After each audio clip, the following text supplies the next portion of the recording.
In this devotional, I'm going to share with you 3 thoughts from Joshua chapter 2, verses 8 through 14, where I'll ask the question, why did Rahab help the spies?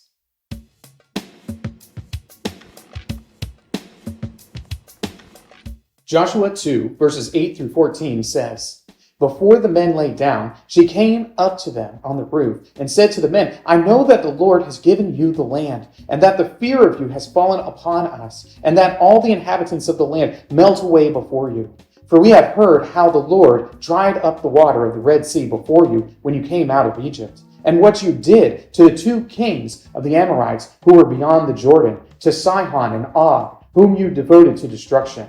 And as soon as we heard it, our hearts melted, and there was no spirit left in any man because of you. For the Lord your God, He is God in the heavens above and on the earth beneath.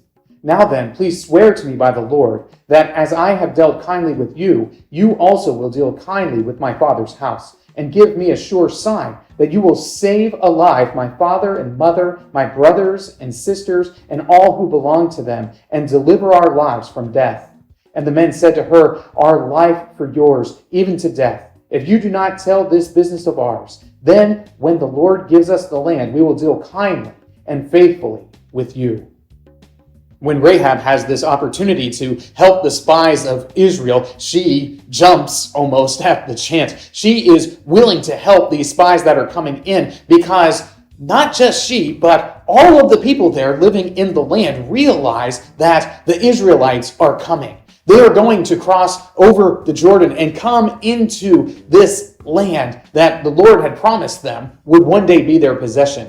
And they had heard about all the things that the Israelites had done, how God had made a way for them over and over again. So because of this, Rahab, when she has the opportunity to help the people of God, jumps at the chance. Well, here are 3 thoughts from Joshua chapter 2, verses 8 through 14, answering the question, why did Rahab help the spies?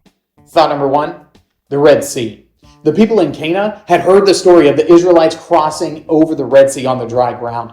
They had heard the story of the destruction of the Egyptian army. And I can't help but think that lots of the Canaanites were sort of okay with this whole thing happening, because after all, when you remove one of the great forces from the table, then there's an awful lot of opportunity for economic development in your own land. They don't have to be afraid of the Egyptians coming and causing them problems. So the people there of Canaan, they realized that God had made a way for the Israelites to cross over the Red Sea on dry ground, that He had destroyed the Egyptian army, and this is a great and powerful thing that the Lord has done.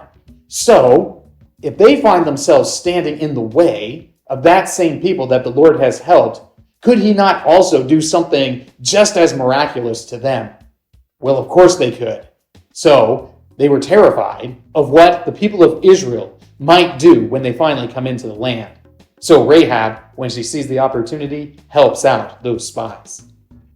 Thought number 2, Israel's victories. It isn't just the victory over the Egyptian army that the people of Canaan had heard about, but they've heard about more recent things taking place too. The kings of the Amorites were also defeated. And not only were they defeated, but they were utterly destroyed. All of the things that they owned were completely burnt up. They were crushed completely. Sihon, Og, they are completely done. There is nothing left. The amount of destruction that takes place is staggering. And the Canaanites had heard this. They knew about it. They knew about the relentless force of the people of Israel, empowered by God to do His purposes that include destroying any enemy that stands before them. So Rahab, aware of these things, says, I'm going to help these spies. And maybe, just maybe, they'll help me too. Thought number 3, hearts melted. Ultimately, the Canaanites were terrified of Israel coming into the land. They were terrified because they had heard all of these things that the Lord had done for Israel in the past, but also we know that God placed fear in their hearts. They are given a sense of dread at the impending doom that will come as Israel enters into the land. So their hearts are melting before them.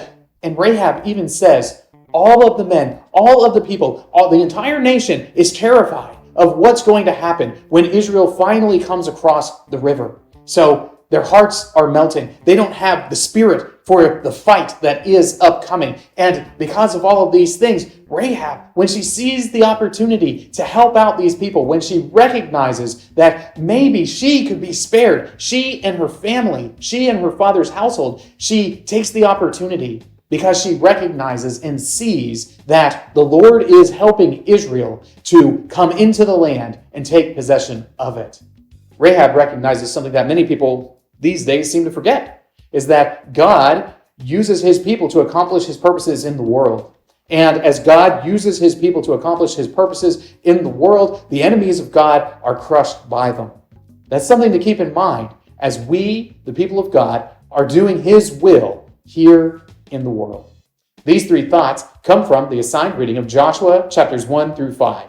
If you'd like to read through the Bible with me, you can do so by subscribing to this channel, by clicking on the link in the description, or by joining the Facebook group Through the Bible, where we are reading the text of Scripture together.